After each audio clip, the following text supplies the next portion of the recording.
This is a podcast presented by Hard to Find Media.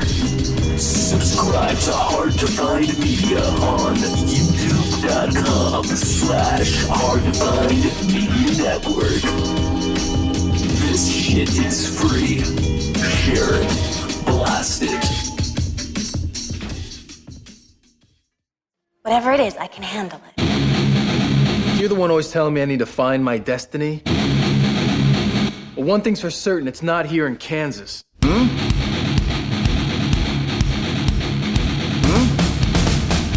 saved my life.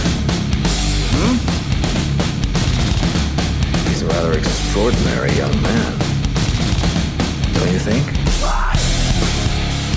Well, hello, everybody, and welcome to our Smallville podcast. I am Mike Pelly. I'm joined by Jason Lamb, my co-host. How are you doing? I'm doing well, thank you. Oh, good. How excited are you to just dive into this show? I mean, I'm really excited. In fact, I'm surprised we didn't do this before. Because we're such huge fans of this show. Oh, God, my God. We've seen every... Okay, so just fair warning to all of you that are chiming in to this podcast for the first time. We have seen this show from first season to the 10th season. We are 10 years strong into the show. And I don't know, man. It stopped, 5 years ago? That was the last season? Yeah, 2011, I think, was the very last episode. Yeah. Oh, my God. And it's an incredible episode, and we'll get to that eventually. I feel like the whole show is controversial in the sense is what's good and what's not. But I'm really, really excited. Jason and I have been talking about doing this for a while, and here we are, just popping the cherry for the first episode, or not popping the cherry, popping the heat vision. Cherry poppin' daddy heat vision. Heat vision. So this is a Smallville recap show. We watch an episode of Smallville and then we basically just have a discussion about it. Everything is divided up in segments. We have our introduction segment where we talk about, what's our overview of the show, of the episode that we watched. What's the what's our general consensus of what we just witnessed for the last 45 minutes? And then we talk about the drama. We talk about that fucking CW drama of the show that honestly, in my opinion, Smallville started at least the superhero CW drama stuff where you bring in that style of Dawson's Creek. You bring in that style of Seventh Heaven. Buffy the Vampire Slayer. Let's give a shout out to that because I don't think Smallville and the formula of Smallville would exist without Buffy. Now, Buffy, was that Fox or was that was? It was a couple different networks. I think it was where did it start out? Because I know CW was for me it was Channel 5 in LA, but the WB channel. Yeah, it was WB, and I think the first few seasons might have been on Fox. Okay. Yeah. Okay. And then they picked up, the seasons later, but... Yeah, absolutely. Buffy is a huge staple in this whole fucking thing. So I will handle those three segments, and then Jason will kind of talk to us about. We'll have a discussion, obviously, but he'll spearhead the Geek segment. We don't have names for these segments, really. We're still figuring it out. Yeah, but since the show is about Superman, and Jason and I know a lot about fucking Superman, we are going to talk about how the show connects to the comic books and all that stuff. And then the fifth segment, we're going to talk about how the crew of Smallville, the actors and the directors and the producers, how they all tie into what the CW is today. Wouldn't you say? Yeah, absolutely. Okay, so let's start this right off with the pilot episode of Smallville. It's called the pilot. Actually, every episode of Smallville moving forward is just a one-word title. for 10 full fucking seasons. Like, it's just one word that describes the episode. Is that really the case? I never noticed that. Yeah, there's never two words in a title of a Smallville episode. Pretty weird, but pretty cool at the same time. I'm not sure. There's a lot of connections with X-Files in this show. You know, you have the same composer, and we'll get to that in the crew spotlight. But I feel like the X-Files also kind of had like that one word episode title thing going on. Am I crazy? Or? No, it definitely had multiple words. Yeah. Oh, they had more than one word. Okay, so yeah. I'm crazy then. But anyway, so let's dive into this. The pilot episode of Smallville. My general overview of the episode is, holy shit, this is 2001 and way ahead of its time on TV.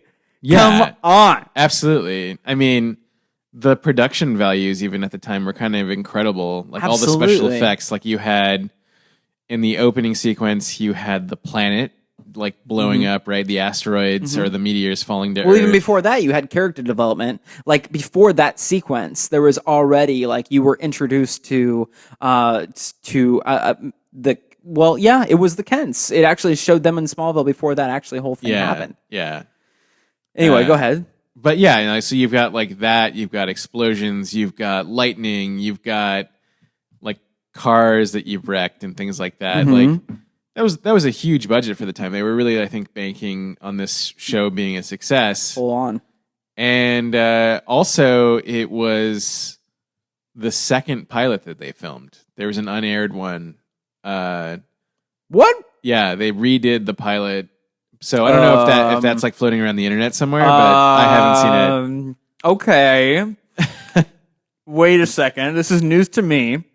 There is a so if there was something before this, that would mean it was turned down before initially, right? Yeah, or they like did reshoots or like said like, you know, this show could be good, but do it more like this. Like somebody had faith in it because it got picked up. It could have been a version of this pilot with like lesser effects and all that, and maybe they threw more money at it or something. Right. Yeah. Who knows? Who knows? Maybe we should try to track this down. I'm interested. If there's some other script for the pilot of this, I am insanely intrigued.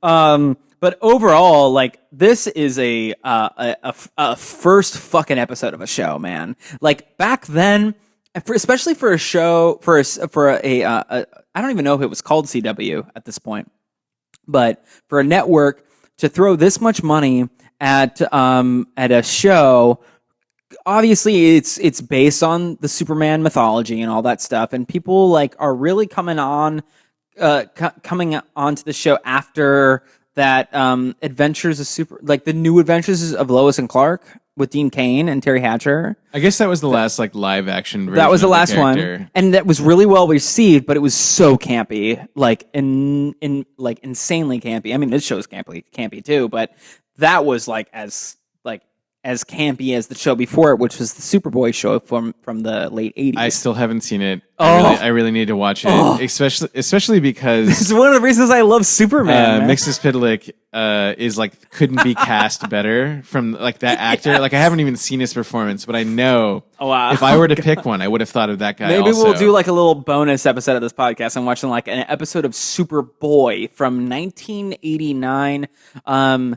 That was the season that had the Mxyzptlk episode, which is for those of you that don't know what the fuck we're talking about, Mxyzptlk is a comic book villain that's like kind of a cartoon character that Superman has to fight from another dimension. And just like to fuck with Superman, he like spawns a bunch of monsters and like curses all the people around him, and like under the guise of like, I'm going to make you, like, let's make Superman great again. So he, like, constantly challenges him to see if he's, like, worthy as a hero. It's crazy. He does, like, the most, like, ridiculous, mischievous things, especially in, like, the 60s, I think, is when he first shows up. When he first shows up. And just, as you know, like, as I mentioned, we have seen the show. I know for a fact, season 2 of Smallville. No, God damn it. Maybe not for a fact. But season 2, I believe, Mxyzptlk shows up in Smallville. So that's a whole thing. We'll get to that later down the road. Yeah. This is a ridiculous podcast. We're literally going to review every episode of Smallville. All right. So general consensus, loved it. It's a great pilot. The effects were really state of the art for the time, and I really think it pulled a lot of people in. I remember 2001 and watching this as a younger teenager and being really sucked in. Like, it was Superman, so I already knew I was going to love it, but people at school were talking about this fucking show in high school, and it was exciting. So the first segment here we're going to talk about is the D word. It's the drama. Okay, this is the thing that set the stage, and maybe we'll have a name for the segment, but this is the thing that set the stage for the CW moving forward. Right now, we have shows like Flash, Arrow, fucking Legends of Tomorrow. But those now are we're going to have Supergirl.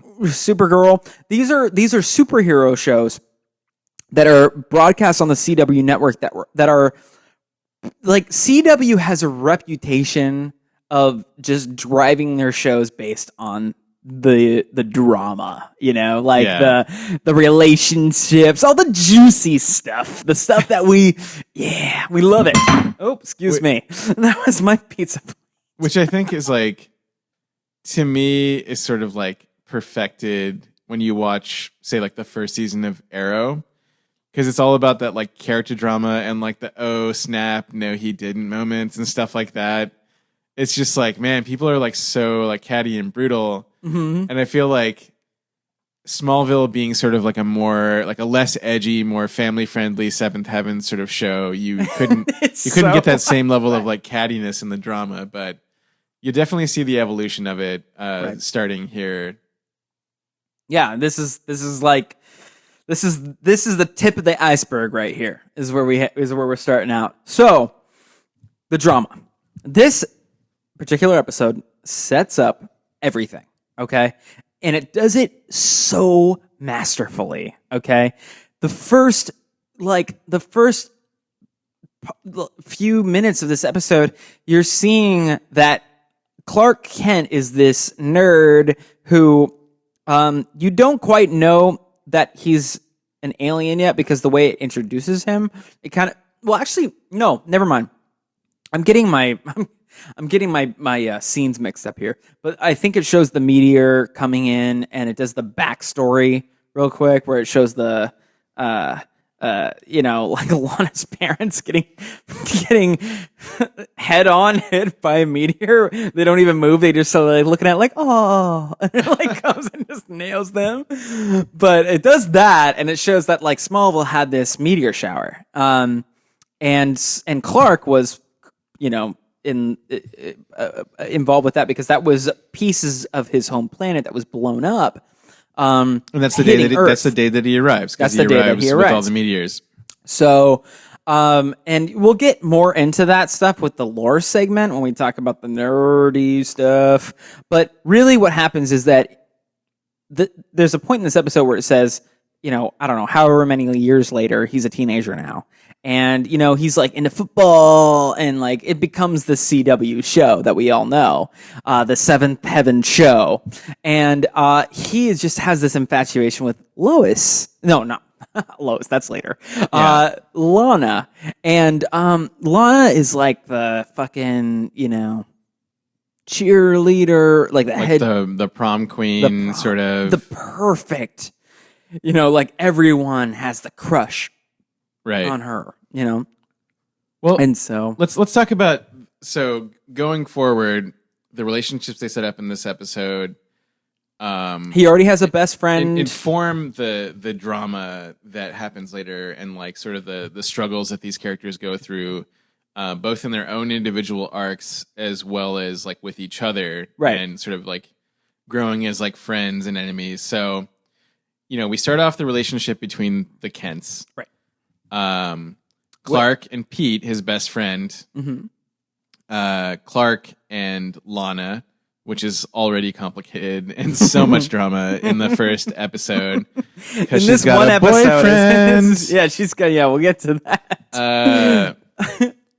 and Chloe, right? But Chloe. I don't. So like in later episodes, we find out that she has like a huge crush on Clark, but they don't really set that up in this episode, right? Right. In this episode, it's made it's presented as if Clark has like two like gumshoes almost. You know, like Chloe is really into she introduces the wall of weird in the show, which is she's just clearly obsessed with the supernatural events, the things that have gone on in Smallville as a result of the meteor shower that happened with Clark's arrival. But of course, they don't know that because that's a secret. And all the weird things that have happened since then. Because and this is a key thing, and we should probably mention this here, even though it's a drama segment.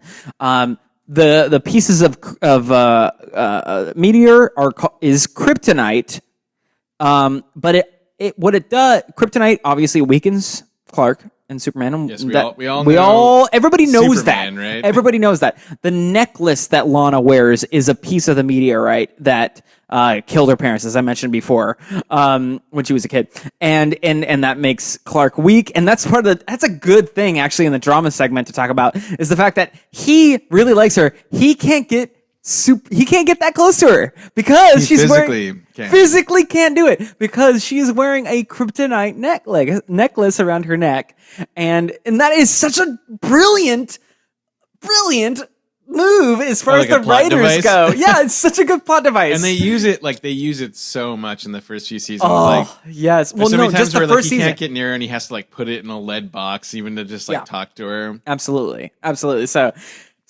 there's this kryptonite that landed when he landed in Smallville, and it is causing all of these weird things to happen in the town, in the village, as in the small village, as he's been getting older. So Chloe, she just collects all this. She's into it. I would be too. I totally relate to her character. Excuse me. I mean, like, yeah, sure, she has early 2000s flippy hair, but who cares? I had a crush on her when I was a kid. Yeah. But, she's got this infatuation with the weird things that have been going on. She calls it the Wall of Weird. She's part of the school paper and all that. Now, Pete Ross, this is a character that we are also made to believe that Clark kind of gravitates towards this guy because Clark is into the sporty thing. He's the jock thing. I feel like Pete Ross is a character that is like gunning for the head position at the football team or something like that, like he wants it too. And so does Clark, and Clark knows he can do it, but his parents don't want him to pursue it. Right, because he might hurt someone. Yeah, he might hurt someone, which I think we find out, like, I don't think in this episode, but later on you see, like, the reason that, like, Jonathan Kent, who's his adoptive father,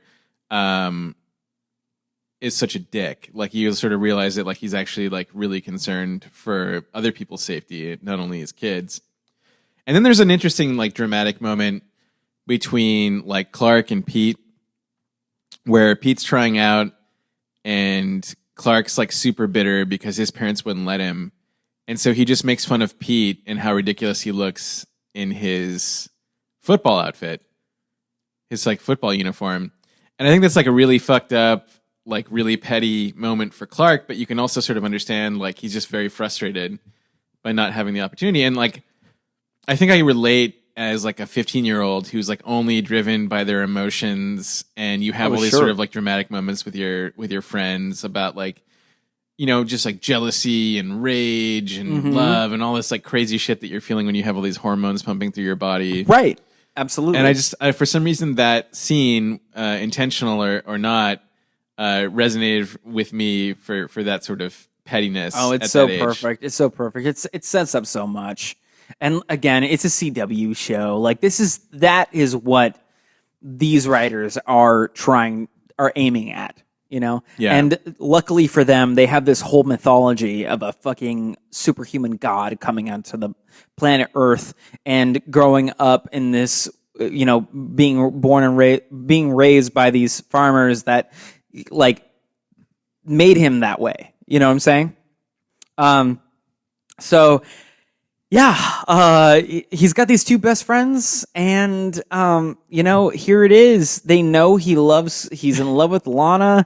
He can't get that close to her. They think he's just being really nerdy because, like, if he gets even closer, he trips and falls and knocks down all his books. So there is another like metaphor for like the awkwardness of your teenage years and like having a crush, right? What is that?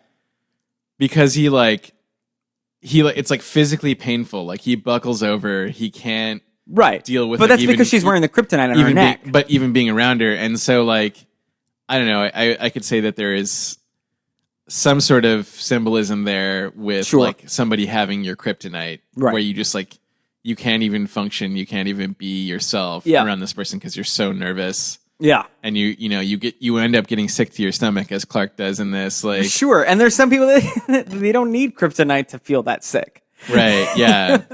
so cool. Yeah, I thought that was interesting. It's like really obvious, but it's good that they did it because I think absolutely, especially if I was watching the show at 15, which I didn't, I would probably resonate completely with that. Relate with that. So this episode, the episode itself, he fights this, and the thing about this podcast, we don't need to go into the specifics of the villains because I'm going to tell you right now, seasons 1 through 2, especially, they have crazy freak of the week, unquote, episodes where each person that the Clark has to fight against is someone that's been infected by the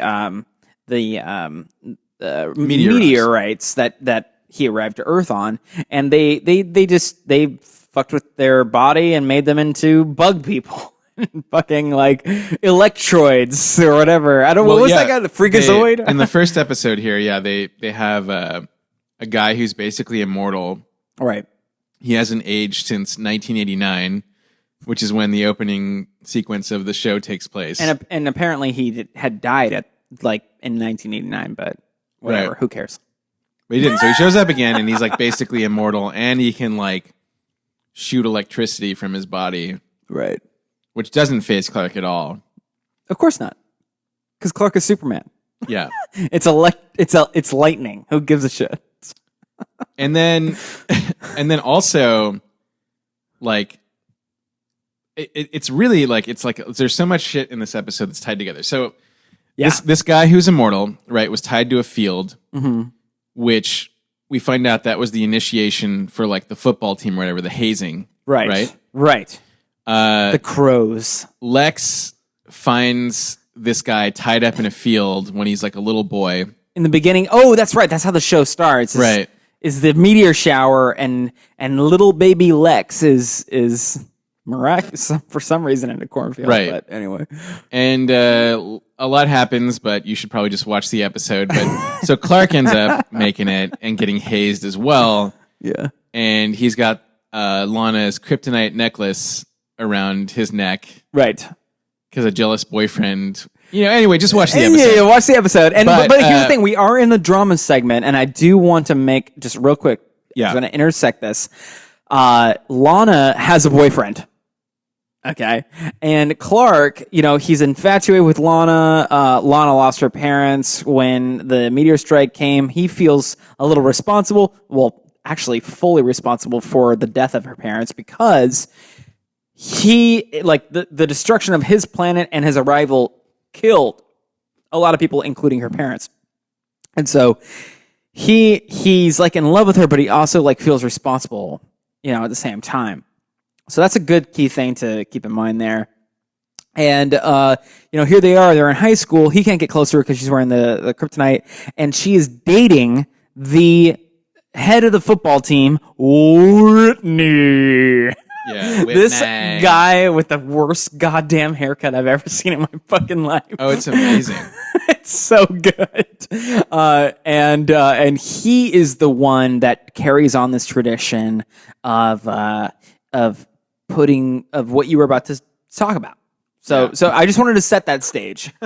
Whitney is Lana's current boyfriend. Clark is clearly jealous, but he can't get near Lana because of everything I just said before. Go ahead. Okay. So, fast forwarding back to Clark also getting tied up in a field. And well, you didn't say how, well, okay, so but I was leading up to Whitney being a big key instrumental point. Well, yeah, so he Lana has this necklace, as we said before. See, so much is tied together. So Lana gets this necklace that is from the meteor that killed her parents. Right. She ends up giving it to Whitney as an I love you gift. Exactly. Her current boyfriend, who's the head of the football team. Whitney knows that Clark likes her. Yes. And so, without knowing what kryptonite does, said you can keep her necklace. Right. Once they try to get into a fight. Well, he confronts Clark and then Clark tries to fight back, but he can't because he's wearing the necklace. Yeah. So then this is what allows him to tie Clark up in a field. Now that we're at the part with Clark in the field, Lex happens to stumble by as Whitney is leaving the cornfield. He's driving by. Grown up Lex. And so he knows that something shady must be going on because he found that football player when he was a kid. Right. He thought to check where the area was. The crucifix, that's basically. why Lex finds Clark tied up because it's repressed memories of when he was a child during the meteor shower. And all this stuff, who gives a shit? But honestly, it does tie in. This will probably be the most detailed episode of this podcast we do because you're right, Jason. A lot of this shit is tied all in and it branches the fuck out. It really the entire series is based off of this pilot. And it should. Every show should do that. But honestly, Smallville, 10 seasons it lasts. It's branched off of this one episode, and everything's in there. So yes, again, I'm sorry to cut you off, but Lex does find Clark in the field. He was in the field because he himself saw the kid from 1989, be the last Scarecrow, and now here Clark is as a Scarecrow that the jocks did to him. So we this whole this whole episode is basically drama. The entire thing is very dramatic. So, but it has a lot of lore in it, which we'll get to. Yeah. So let's move on to the next segment. Let's move on to okay. So, and before we end the drama segment, just really quick, the last ending part, Clark is looking at Lana through his telescope, which he doesn't fucking need because he's Superman. But apparently he hasn't developed his supervision yet. So, and the show has I wanted to incorporate a segment with talking about all the music in this show. Yeah. It's just an insane amount of early 2000s pop rock. Okay. Segment 3. The drinking game. All right, and this will get its own name, but we're too excited. We got to start diving in now, otherwise it will never happen. There are a total of 12. There's a total of 12 things that can happen in one episode, and we know this from experience. We've seen the show. If it happens numerous times, you drink. Now, my question to you, Jason. Yes. Are the drinks shots or are the drinks beer chugs? Viewer discretion is advised. Viewer discretion is advised. All right. Well, I feel like there's some stuff on here. How about this? Okay. I would say you will get so fucked up if take they're all shots. Absolutely. So do beer shots, wine, something like Mix that. it up. Yeah. There are a lot of things that happen periodically in this show that will get you so fucked up. You won't even look like a human being. Okay, so here's what's going on. I'm going to give you the list of the 12 things, and we did a tally for this particular episode. And hear us out. This is based off of our experience of the show and what we know will make for good drinkings happenings. What? Clearly I drank during this episode. Sorry. Okay. So number 1, there is a large number of hospital scenes, where you are always at the Smallville hospital. Number 2, people use the word particularly the Luthors and the Kents. They use the word son and father Or dad, but yeah. I didn't. I feel like Clark says dad and Lex says father. I wanted to take dad out because if you use son, father, and dad in one episode, it is like absolutely like if you want to be drunk, no problem. Right. No problem.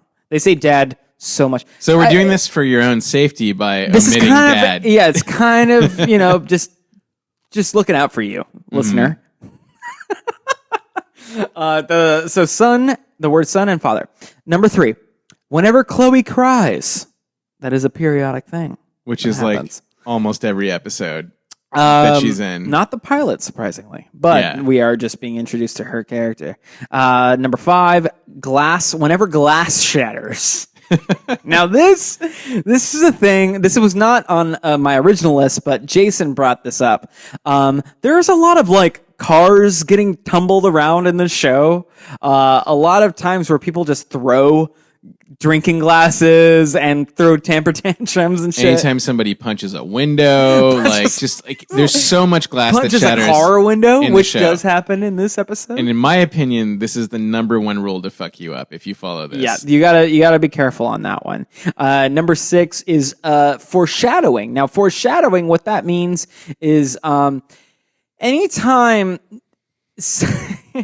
someone says, it's usually to Clark, you're gonna be super, it's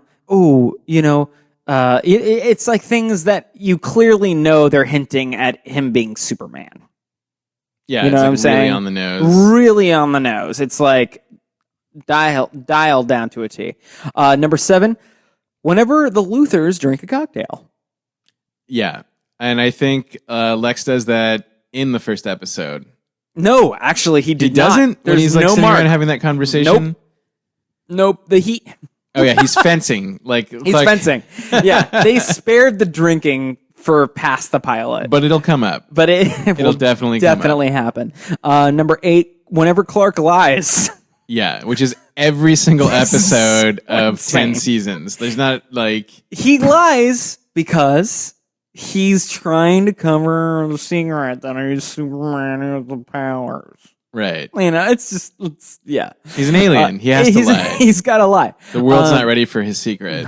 The world's not His ready. destiny. Even his closest friends, even his loves.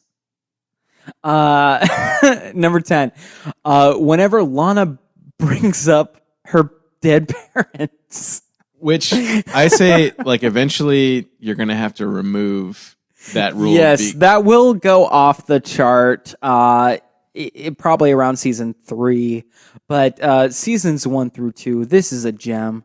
This is something that will sneak up on you, but you also expect. Number 11, whenever someone says the word abilities. Now, this doesn't happen in the pilot. No. But get ready. Moving forward. Finally, number 12. Whenever Clark shows up out of fucking nowhere. Oh, yeah. Because he's a creeper. He's a creeper. Bonus one, lucky number 13. Every time Clark takes his shirt off, is... I skipped it. Yeah, that was number 4. I'm sorry. I skipped it. Number 4 was shirtless Clark. Yeah, right. It happens because sometimes he'll run into a fire. Or he gets tied up in a field, like in the first episode. Yeah, he's in the first episode. Oh, yeah. God, I got to put a 1 on that one. Yes, absolutely. Clark, Tom, a.k.a. Tom Welling, is usually shirtless in this show. So what's our here's total the tally. tally? Yeah. Here's our tally for the pilot episode, okay? for the pilot episode, there are no hospital scenes. People say the word son/father 5 times Excellent. in the pilot. Chloe does cry 1 time. There is no shirt. There is shirtless Clark. We just established that. Yeah. Glass shatters 3 times. This includes 2 car crashes and 1 time where the villain actually punches a hole through a car door Yeah. window. There is 2 cases of foreshadowing. There is no Luthor's taking a drink from a cocktail. Not in this one. Clark does lie twice. Yeah. I should write down like what these things are, but we're already like 36 minutes into this podcast, so Yeah, like, I'm gonna get speed through. What are his lies? Clark brooding. Oh, did I even bring that up? No, I think No, we got to do that this was number whole 9. thing. We'll list it. We'll list it at the end. We'll list it at we'll the list end. all of them, so you can write this down, yes, dear listeners. Clark brooding is number 9. That happens twice in the pilot. Yeah. And in number 10, Lana brings up her parents once. Nobody talks about abilities. Not in this one. But not in this one. But it's moving forward. We know. And finally, Clark shows up out of nowhere twice. Yeah. One including showing up during the sparring that's going on at the Luthor mansion. And Luthor clearly says, "How the hell did you get in here?" And he's like, "Oh, I don't know. I kind of squeezed in." And that counts as a Clark lie. Yeah, that Clark says a lie. Or Clark says a lie. Counts as a lie. A Clark lie. So stupid. All right, so that is the drinking segment. Jason, take it away for our geek lore segment, where we talk about this episode and how it relates to the Superman mythology. All right. So, what are the things that this episode sets up? You have So many things. Lana Lang, who was Superman's original girlfriend in the comic books, like I think as far back as the 40s, right? Oh my God. Lois? I mean, Lois was like Lois was there first, from issue 138. but I can't remember when they introduced Lana, but it comes out that she is his first Lana. Oh, okay. Yeah. girlfriend. I don't know when her debut is, but yeah, it probably is early. If anything, it's the like 50s or 60s. But that's You have Lex, played by Michael Rosenbaum, who is the best Lex Luthor we've had Still. on screen, TV, So film. far. Yeah, he's amazing. I'm sure we'll take stabs at him throughout this podcast because there are choices that are made that are silly. But then again, this is a TV show. Like on the CW, nobody's going to be perfect the entire time, but he is so good. So he's his greatest villain, right? His arch Luthor. nemesis, which is awesome that they set that up. But they set them up in the beginning to be friends, which is a different take Absolutely. on their origin. Oh, that's right. They, like basically like Lex becomes sort of a mentor for Clark for some of the early seasons. Right. In this episode, he like buys him a truck and all that stuff for saving him. Yeah. Because we didn't talk about that. Yeah, Clark does save Lex in that episode, and it's a very pivotal moment in the show. And so I think comics that came post Smallville picked up on that relationship and made it so that they knew each other when they were kids. At least like sort of peripherally, like you knew who the Luthors were. They may have like met at like a city function or something like that. The Secret Origins. Right. Secret Origins with Jeff Johns, like he wrote about it the same way. It played out like Smallville to me. Yeah. In the comic books, like in that series, the Secret Origins that came out, not that long ago, and it was them becoming sort of, I wouldn't say friends, but acquaintances, mutual friends, when they were young. Yeah. But Smallville like set it up where Clark saved his life at a young age. Yeah. And so it also sets up the fact that like Lex fears and envies his powers. This is someone who's like never really had to rely on anybody. Well, Lex doesn't in this gets saved, and so he sort of gets like emasculated, and that's like part of it. Well, in this, because we don't want to go into spoilers, like as far as future stuff, but we know that Lex is intrigued with the fact that Clark saved him, but he doesn't know he has powers. Right. So also moving on, we've got, two characters. We've got Pete Ross, who is his best friend. Yeah, what's the lore behind Pete Ross? Was he ever in the comic books? He was definitely in the comic books. And I think he was added as just sort of like Superman always had like a sidekick pal, and maybe he didn't show up until like Superboy, actually. But I don't know. I'm iffy on this. But I know that he's from the comics. I know that like Jimmy Olsen was for a long time like Superman's pal, but Right. like Superboy. So I don't remember the We don't origin know. of Yeah. Pete Ross, but he's definitely from like the very, very early comics in Superman. Okay. And they chose for this show to swap like a redheaded white kid with an African American actor, which is an interesting choice. Right. And I think at the time, I like, thought it was a ended great up choice. angering a lot of At the time? basically racist fucks. Wait, it was angering people? People were upset there was a black man on a show? Not a black man on a show, but like a black man who was originally like a white guy in the comic books. I don't know. I Because feel it's like that's like- a stretch. it's Nobody like tradition, knew. you know what I mean? Nobody was just like, "Don't change my Pete Ross." I don't think anybody gave a shit about that. Well, this is the internet, and people complain about in the all internet in sorts of things. 2001. Yeah. Oh, come on. Hey, I was pretty internet savvy in 2001. All right. Well, God, I didn't know that people were like upset about that. That's crazy. But besides the point, so he's set up. He's set up there. Really, really good actor. I think he only ends up being in 3 seasons, Yeah. and then makes a couple of guest appearances later At on. most. Yeah, we know what ends up happening with his character. I also kind of know what happens with him as an actor. Oh yeah, no, it's dark, a little bit dark. I don't want to get into that now, but maybe we'll save that. We'll use that as a reason to get all the way into Yeah. the end of season 3. And then it also sets up Clark's early relationship with his parents, the Kents, which are Right. also, excuse me, which are also obviously in the comic books, and they're both alive because in the original version, I think of Superman, his father dies early, and his mom Sure. is the only one left.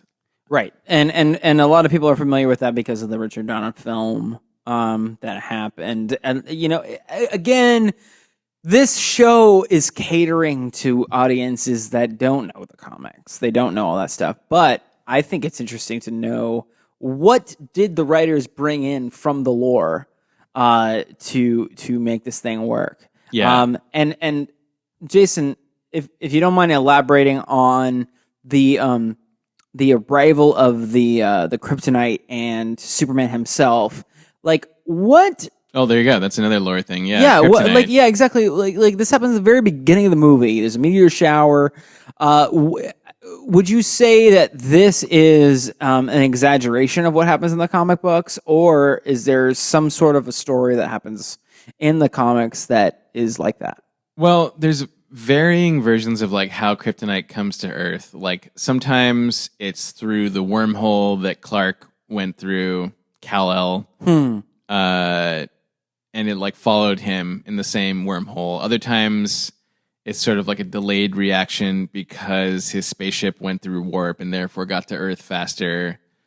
But I think overall, it stays true to the comics in that like it definitely arrived by meteor. Right on. Yeah, and obviously becomes like a huge like catalyst and plot device for like hundreds of episodes. It's a big thing, and honestly, I think that's what lost a lot of audiences down the road with Smallville. It got real deep with that lore, Yeah. and some people kind of just left that were regular watchers of the show because it got too comic booky. Yeah. But the drama was still there, and it was a CW show. And hey, here we are now today with the Flash and the Supergirl, whatever, and people fucking love that shit. Yeah. So it's just like at least we know that you can kind of do anything with this stuff, and people will like it. One more last item on the list. One more, yeah, go ahead. Kryptonian symbols when his when his adoptive father, Jonathan Oh Kent, shit, that's right. reveals that he's an alien, which is also from the comics. So Right. that's that's a good chunk of the setup that is directly traditional, like borrowed from the comics throughout like many eras of the character. You got it. So real quick, I think that fans of Superman would see a lot of parallels between him and Jesus, which Oh God. the symbolism of, quote unquote God. yeah, the symbolism is really apparent in this. So you've got him basically crucified, and he gets like rescued and like Oh my God. yeah, you're he's right. like crucified in a field. There's a scene where he's talking to Lana in a graveyard in the middle of the night for some reason, but he's standing in front of an angel statue that basically gives him wings the way he's framed in the They shot. do that in the movie Man of Steel too. Yeah. Where he's in the church and he's asking the pastor for advice, and like Jesus is literally behind him. Yeah. There's a lot of like little, yeah. And the sort of like premise for the show, it parallels Jesus in the Bible, because we don't know what he did from the time he was a boy until he was an adult, right? Like all of a sudden he's like 33 or something like that. He's the Messiah. And he's the Messiah. And so this is sort of like Jesus Christ the early years, if you want to go there. If you It's will, like, yeah. Because the comic, and it parallels the comics in that like it starts the same way. He starts as a child from like a dying planet, right? Whose parents like send him over. And then all of a sudden it fast forwards to him being an adult, and you don't know what he did for like most of his life. Which Right. obviously eventually gets filled in by like Well, Superboy and like that To kind be of goofy fair, shit. But like the Bible does say that Jesus was a carpenter for a long time. I don't know when he started. I feel like he probably started in his earlier teens right. doing carpentry, because Joseph is. Oh God, I know this stuff. It's But it's- crazy. but it- but because it's- Joseph is his not his biological father, but his whatever. That's the end of my Jesus segment of the lore. And we can now move on. Yeah, because now we're talking about this stuff like this the real bare essentials right now, because this is the pilot episode of the show, and it's really setting the stage. And this is our pilot episode of the show. And it's our pilot as well. And so everything is setting the stage, and moving forward, we can get into like the meat of the show itself. But right now it's just like, boom. I think this is a great fucking first episode of a comic book show. In fact, the best. yeah. I still say. It really hooks you, I think, in a way that other shows don't. Although I'd say like more recently, The Flash has a pretty great pilot episode. Totally. All right. Well, do you want to finish up with the crew spotlight? All right, Crew Spotlight. What's this about? So this is a segment where we will pick a random crew member who is basically not on the cast, and that includes like director, gaffer, whatever you want to see like that's in the credits, and we will just talk about them for a moment. Okay. Random person. Yeah. So, but this person is not so random, is in fact rather well known, and that's Mark Snow, not to be confused with Mark Frost, who is the co-creator of Twin Peaks. But Oh my God. Can you imagine if Mark Frost was involved with the show? right, Holy shit. it'd probably take a lot darker, weirder, More wonderful pace, but sure. So Mark Snow did the X-Files soundtrack, the movie. Right. He did more recently Castle, Blue Collar, and they switched it up a couple times. But for most of the series, Mark Snow does the music for this, and it's pretty good. It has a very X-Files feel, and I think that's just his like signature style with like the synths and stuff that he uses. Oh man.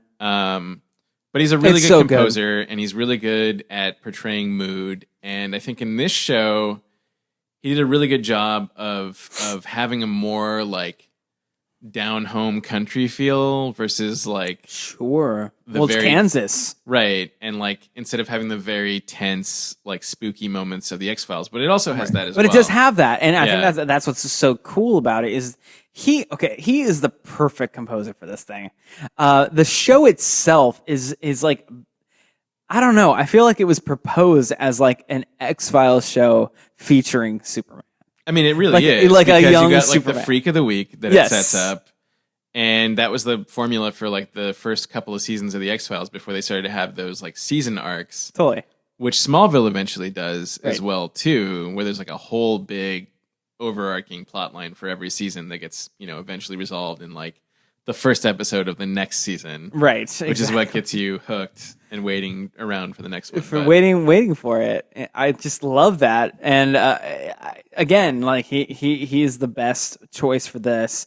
He actually scores the entire show, like the full run of it, almost. almost. In some of the later seasons, there was this dude who was like Harry Grayson Williams, Okay, who did a lot of like spy thrillers and like video games. He did like Metal Gear Solid and like stuff like that. right. Because in later years of the show, and I'm not like trying to dive too far in the future, but as far as this guy goes, he does drop off at a certain point in the show, and as far as composing it, and someone else does come in, but periodically he sprinkles his taste throughout. Yeah.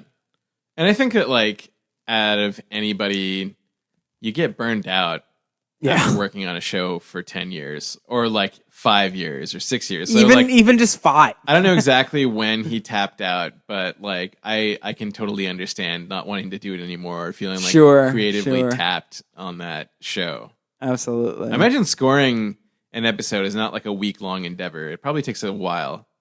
Yeah, well, every time I think about scoring a TV show, I think about that scene in Forgetting Sarah Marshall when... Oh, no, it's not Forgetting... Yeah, it is Forgetting Sarah Marshall when Jason Segel is, like, mad because his girlfriend broke up with him. Sarah... Whatever, who gives a shit? All I know is that this guy is X-Files to me. And he brought X-Files to this new, young Superman show. And I couldn't have asked for anything better. And I think at the time, like his name was certainly a draw for the TV series as well, because the X-Files was, I think, still just coming off of like the height of its popularity. Right. Um, In the late 2000s in the early 2000s or in the late 90s? like late 90s, early 2000s, like the X-Files was still like It was like very season 9. huge in like American pop culture. But it was off the air. You're not saying that it was still on the air. In 2001, it was still on the air. It was. Yeah, I think Oh, it was. wow. I can't remember exactly when it ended, but yeah, it was. Okay. It was. Because I know it had that guy from Terminator 2 in it It was 9 at seasons. that point. Yeah. So. Jesus. But he probably wasn't still doing the music at that point. No, I don't think so. But He knew about this new Superman gig. but that's for the X-Files podcast. I can't be a part of that. I don't know enough about it. Oh, wow. Okay. Well, That's it. that's it, man. We made it through this first episode of our Smallville podcast. If there's anything that you're listening in, you feel like there's anything that we missed, or if you have any comments about it, just let us know on the Hard to Find Media Network on YouTube.com. Just go there and comment on the page itself, and we'll get back to you. We'll address it on the show and make that its own segment. Jason, any final thoughts? No, I'm looking forward to more Dive episodes in. of this. Yeah. It's gonna be a lot of episodes. So every season consists of like 22 to 25 episodes. Yeah, it's a lot. It's a lot, and I'm really curious to see if we'll make it. Let's set a goal. We're going to be doing this for a few years. Yeah, let's at least set a goal of let's say season 3. Let's see if we can get that far. All right, that's our milestone. That's our milestone. If we can get to the end of season 3 doing this podcast, No matter what evolution it takes place between now and then, we can consider ourselves good to move forward. Yeah, like we could probably do the latter 7 seasons. Absolutely. Looking forward to it. All right, everybody. Thank you for listening in to us. Thank you. We will be back again with the next episode. I don't know what it's called, but it's called something. We'll let you know. Bye.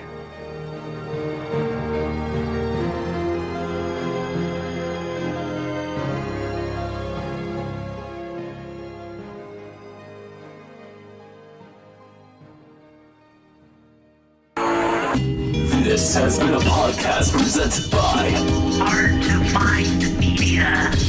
Subscribe to Hard to Find Media on youtube.com/Hard to Find Media Network. This shit is free. Share it. Blast it. Fuck it.